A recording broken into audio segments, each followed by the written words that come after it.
my shorts! Gordon, after that, clean my room! Gordon, after that, make dinner!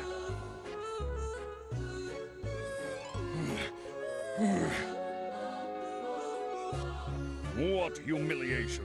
The defender of Earth working for the Overlord! I can't apologize enough to my predecessors. You look unhappy. Don't tell me that a hero would break his promise now. Oh.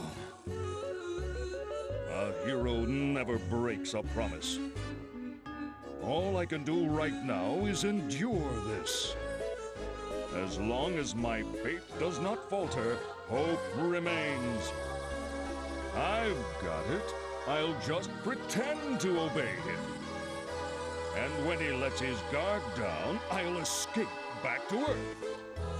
All right. I just need to have patience. Good thinking, Gordon. Your eyes are full of hope. You're planning something, aren't you? No, I'm not. I was just... Morning, Harley. I told you not to call me that! Why not? It's cuter that way. Etna and Flan are going to show me around the Netherworld, and we're going to have a picnic. Why don't you come along, Harley? We made a great lunch. Picnic? You must be joking, Jennifer. I, the defender of Earth, am working, and you, my assistant, are picnicking? But Gordon, today's Sunday. It's a day off for everybody. Well, that's true, but... Thursday, you'll stay here and work with me, right? Robots require rest too. Thursday, we'll attend picnic with Jennifer. La la la. Hey, you traitor! There you have it, Gordon. We'll leave the chores to you.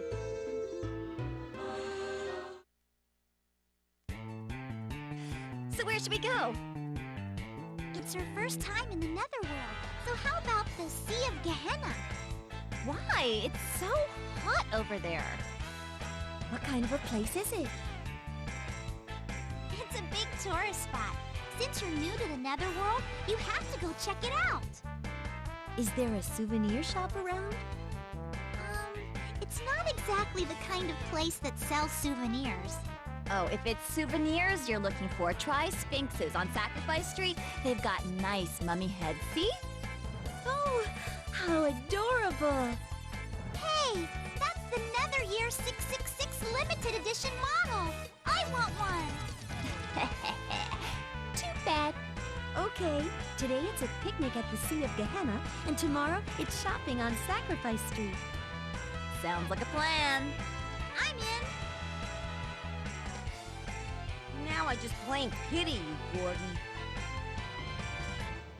All right, we're going to the Sea of Gehenna. I will never, ever allow those women to go picnicking on their own. That's a great idea. We should do it. It's not like we'd be going on a picnic going la la la. Someone has to protect them. Right, let's go. Here's my chance. I'll sneak off and escape during the picnic.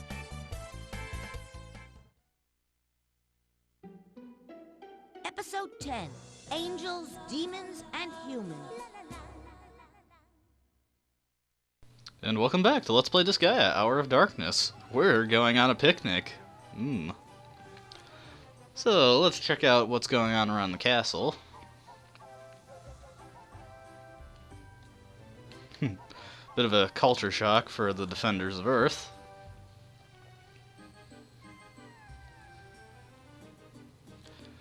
Oh boy. Yeah, Laharl and Etna just love slamming right into Gordon. Apparently Laharl was just going easy on Gordon. So one thing I wanted to show off is Laharl's room. From the beginning of the game, you can go here anytime, but at no point is there ever anything in this room.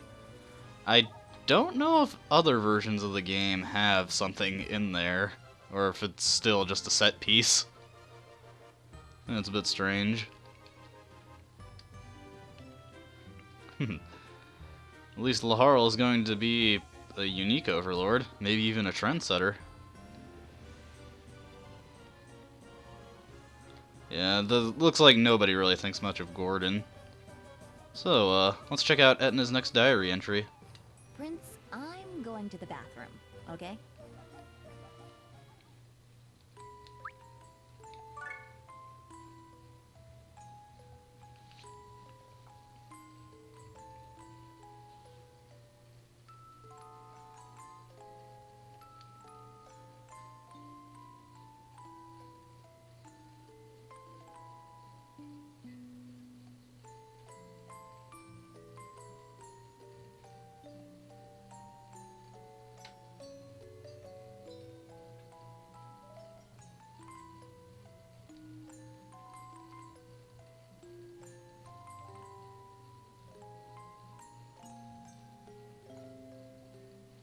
So, it looks like the whole Black Pretzel story was, just a lie.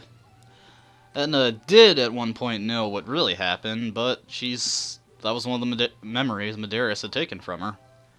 And whether Medeiros had intended to take that or not, that's never clear, but, well, it doesn't matter at this point. Oh, Laharl, you think so much of yourself. He's really getting into this whole supervillain routine, especially with how he treats Gordon.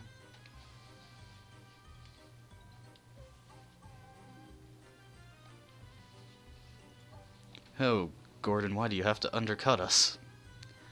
So yeah, the next area is the Sea of Gehenna. But wait, we've got some new characters, and like I said in the last video, they don't have any weapon mastery to speak of. Let's just go see them at the bottom of the list right now.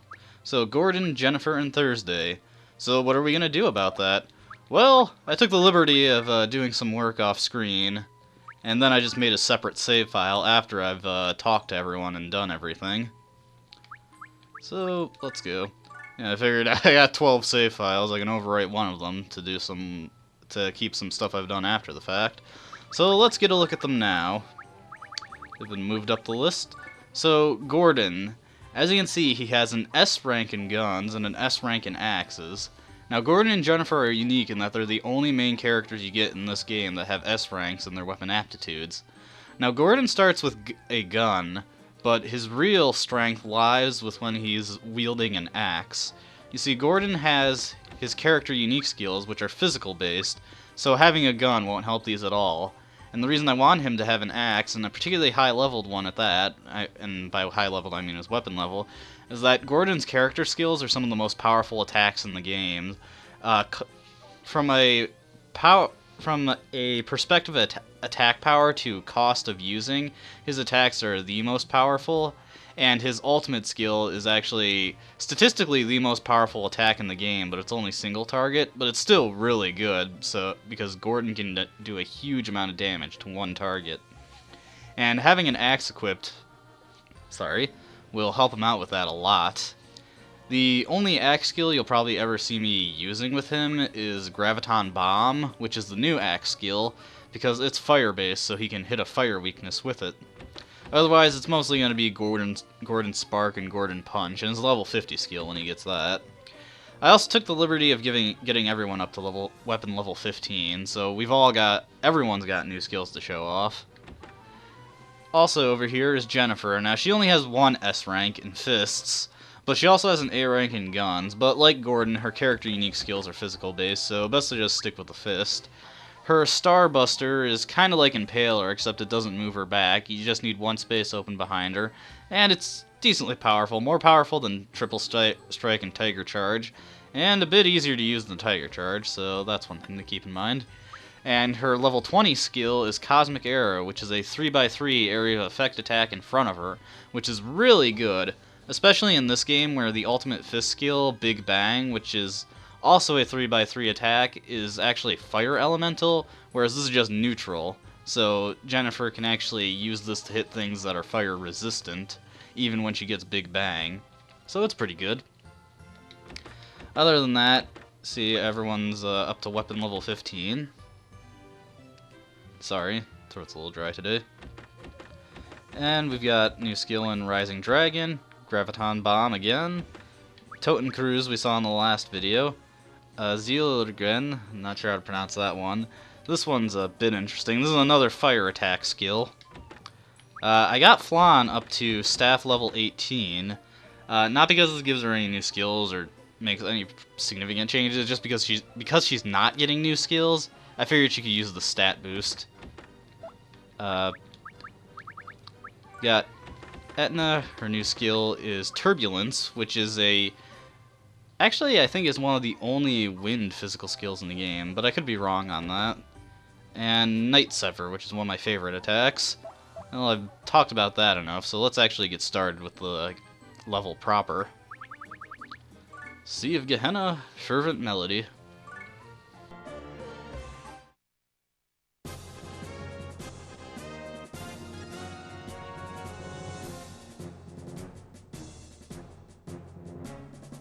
It's past the scheduled time and still no word from Gordon. Apparently, even the Defender of Earth was no match for the Overlord. He's not the real Defender of Earth. If you had just left it to me, I would have been done ages ago. Are you still carrying on about that? You need to be more insightful, Curtis. It doesn't really matter to me whether he wins or loses. His mission ended as soon as he opened up a route to the Netherworld. Slaying the Overlord was just a pretext. They're nothing but pawns to you, huh?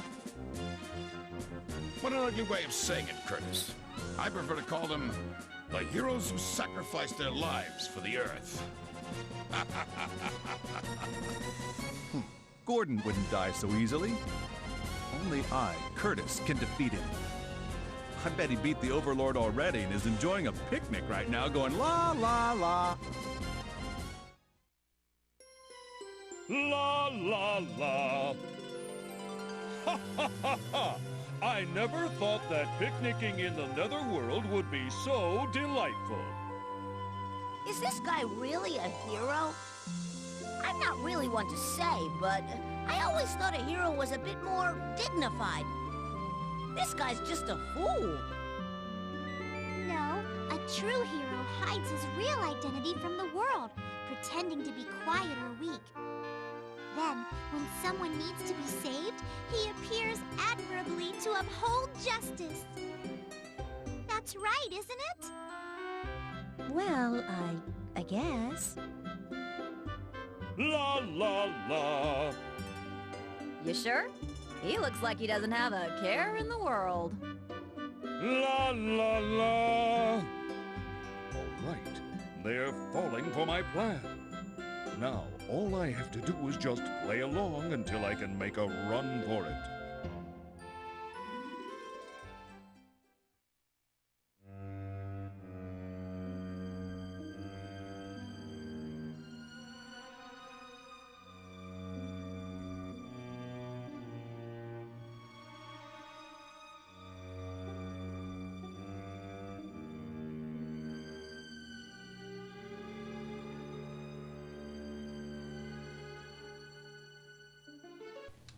Okay, so we're at the Sea of Gehenna, and we're thrust into a fight, because what else happens in the other world?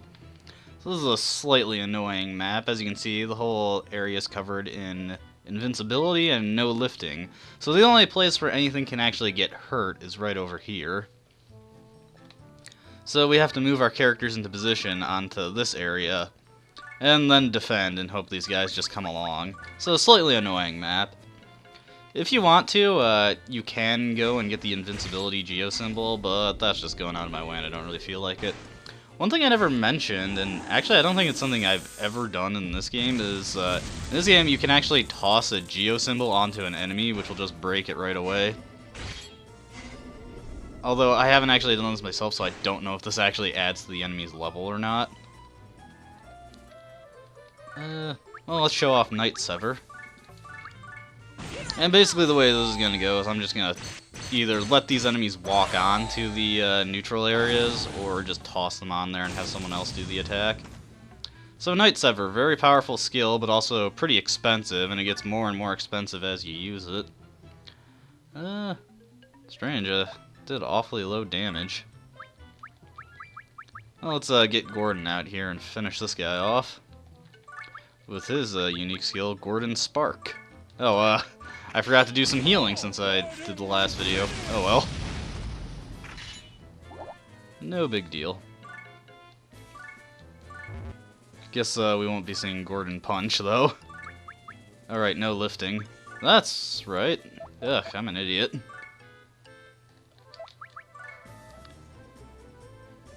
Oh well.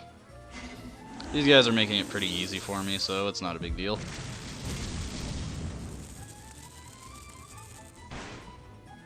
I say that's not a big deal so much to hide the fact that it really bothers me that I'm making such big mistakes.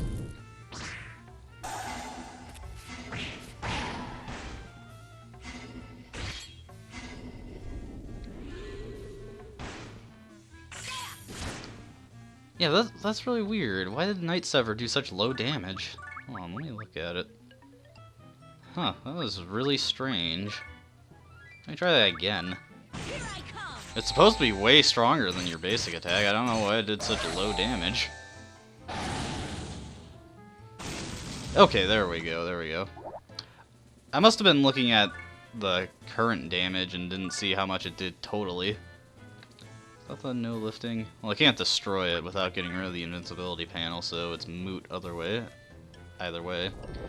Actually, yeah, now that I think about it, there's not really anything I can do about these since I can't lift them.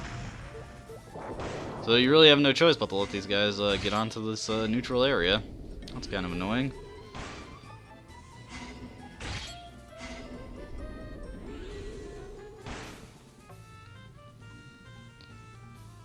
And Gordon's lack of an ESP is going to be quite a pain. Because unfortunately, the basic physical attack is really weak.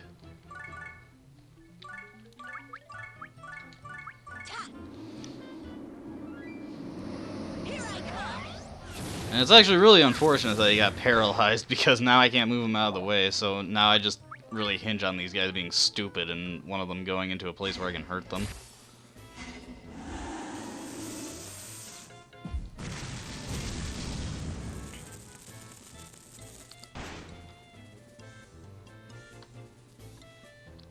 Yeah, it looks like I'm gonna have to pick up Gordon and toss him. Let him go over here. And get out someone else to speed this up. Never mind. Alright, that's about the best I could hope for.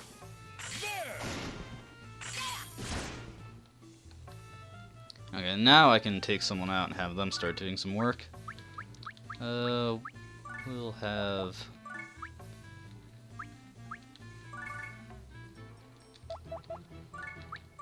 let Flan do this. Give her a chance to build up Gigafire.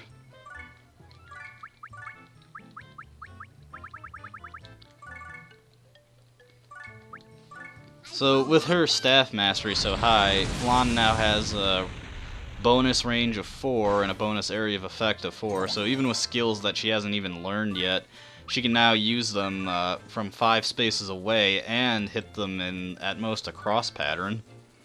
That's pretty good. And we'll just take this guy out with a bullet storm. I think this part demonstrated why you should always heal before saving. Because, if you're like me, you're probably going to be stupid and forget to heal after you load up your file. So let's just take care of that real briefly. And go on with another map.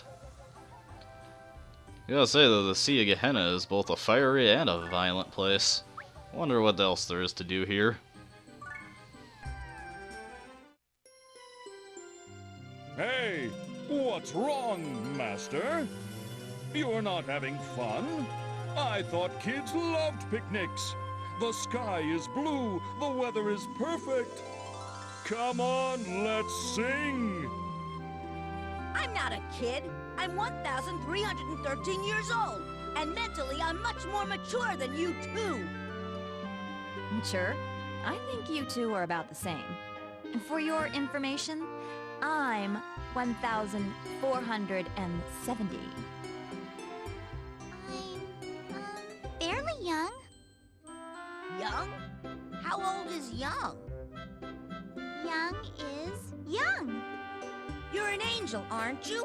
Tell the truth.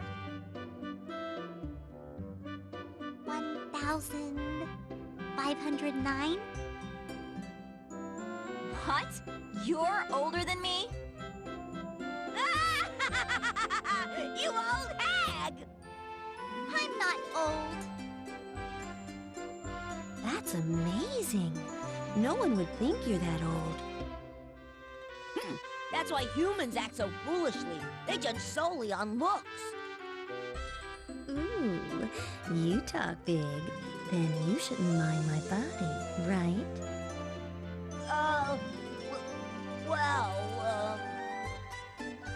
I'm getting hungry. Let's eat. Changing the subject, huh? I'll let it slide this time. Here's the picnic basket. On guard! Ah, the picnic basket.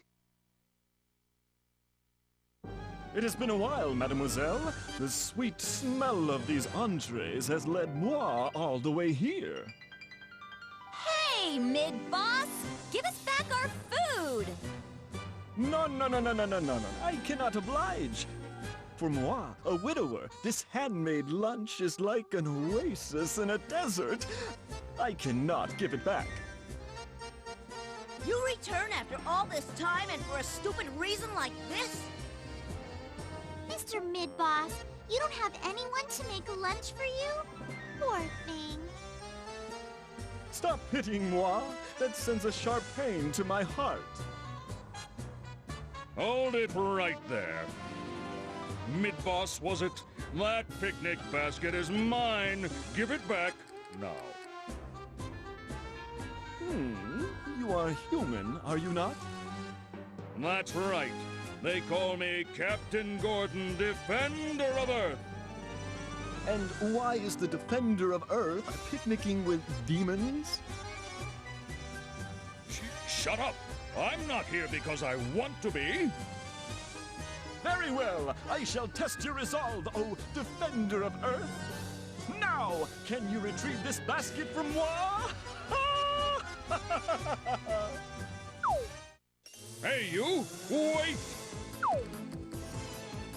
It's so pathetic that we put up with that idiot. So it's been a while, but Mid-Boss has finally come back, and he stole our lunch. What a jerk. So, I guess I should comment on the last story sequence before the one we just watched, where it had those two guys. One we recognized as Gordon's commander, the other we haven't seen before is a man named Curtis, and he claims to be the Defender of Earth. And it also looks like that Gordon was just a bit player in some big game, and he is not aware of that. Kind of feel sorry for him, honestly. But yeah, Mid-Boss has come back, and just to steal our lunch. He can be a real jerk sometimes. So even though this is a heavily fire-based area, the Sea of Gehenna has enemies with random ice weaknesses, so can't exploit a constant ice weakness, unfortunately. I don't believe I showed off Tilton Cruise in the last video. It's a pretty cool animation. Big fiery cross. I just realized that I didn't actually show off Thursday before. Now Thursday is a monster type character, and he's actually got something very unique about him. Let me just deploy Gordon and Jennifer. And we'll take a quick look at Thursday. As you can see, he has aptitudes of 150% across the board, save for his resist, which is 50%. These are the highest aptitudes in the game. Nothing is higher than 150%, and in fact, the way it goes is 120% right to 150%. And if I remember right, there's only two things in the game that have 150% aptitudes. Thursday right here, who has them in almost all his stats, and then the galactic demons who have them in both their defensive stats. So Thursday gets quite a big boost out of his equipment, and the trade-off for that is that, one, his base stats for his weakest stats, like resist and hit, are pretty low, so he doesn't get that many per level. And one that really hinders them is that Thursday cannot transmigrate. And transmigration is the big secret to getting characters with really high base stats.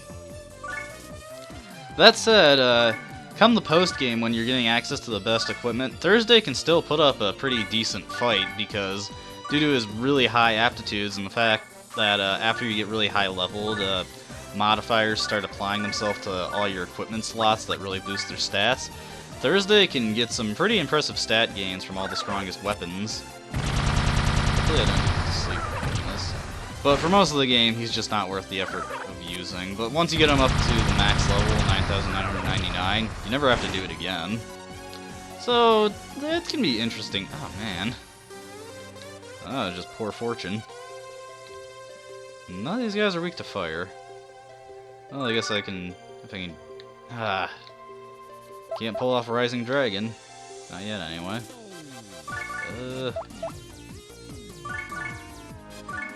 These guys are all arranged in the most inconvenient way. I guess I'll have Jennifer do her Starbuster. Trying to think of new attacks I can show off, and these guys decide to be jerks and make it hard for me to do so. Oh, that's a poor first performance, Jennifer. The Foo hold the line up here. There's shield, there it is. And we'll see how we deal with these other guys. I wish I could use Rising Dragon, but these guys aren't lined up in a way that'll let me actually use it. I can't use Gordon Punch either. But who needs that when you can do this? Gordon, there we go.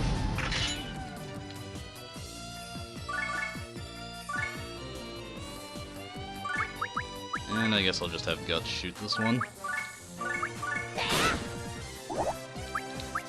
Yeah, sleep can be really annoying.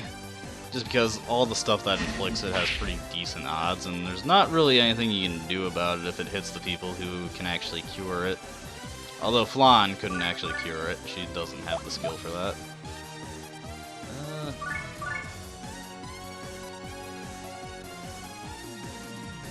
Guess I can show off, this isn't the best place to show it off, but I'll show off Zeal again. Okay, so it goes 3 spaces away, and it hits an X pattern, and its fire elemental inflicts Forget. So against this guy that I actually hit the guy who was fire weak with it, this should do pretty good damage. There we go. Unfortunately, it also blocks off Rising Dragon.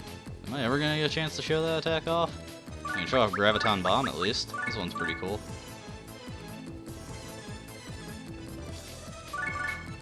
Oh, one thing I didn't mention about Gordon is actually that he has a throw range of 6, and he's the only non-thief character in the game who has a throw range that high. So that's actually a pretty unique thing that goes in his favor.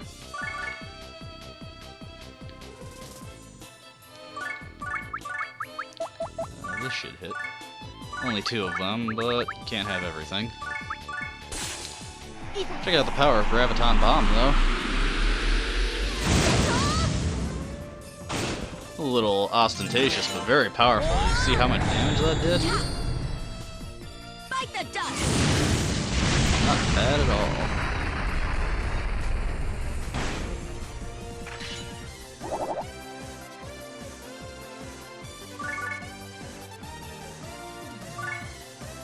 Let's see.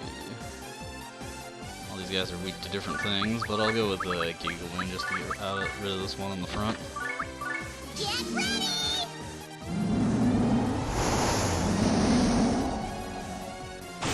Oh wow, that got rid of all of them. Nice. What's this guy weak to? Fire? Time for another... Actually, I don't have anywhere near enough SP to use another Totem Cruise shot. So we'll just stick with Rapid Fire. Sadly not giving too much of a chance to show off the Defenders of Earth. Oh, but I can get Rising Dragon to hit. I'll let Spike do the honors since he needs more experience. Yeah, you probably noticed the Defenders of Earth start at level 32 compared to the 38 they were when you fight against them. Oh, that's kind of disappointing.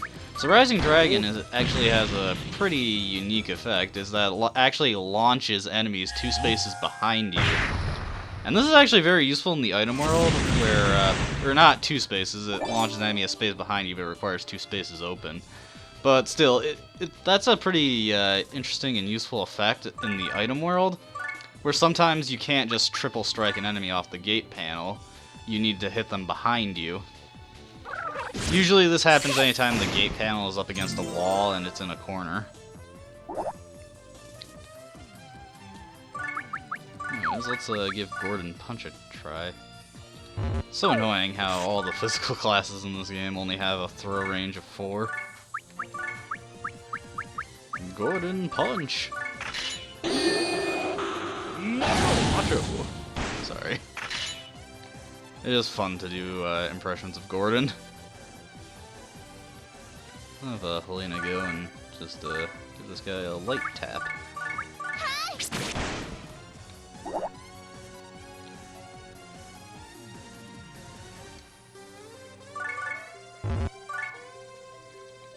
So just these dragons left to take out. This is a pretty basic stage. The only thing that's really annoying is that all those Hobbit type enemies at the beginning that can easily put you to sleep. Still need to work on Giga Fire.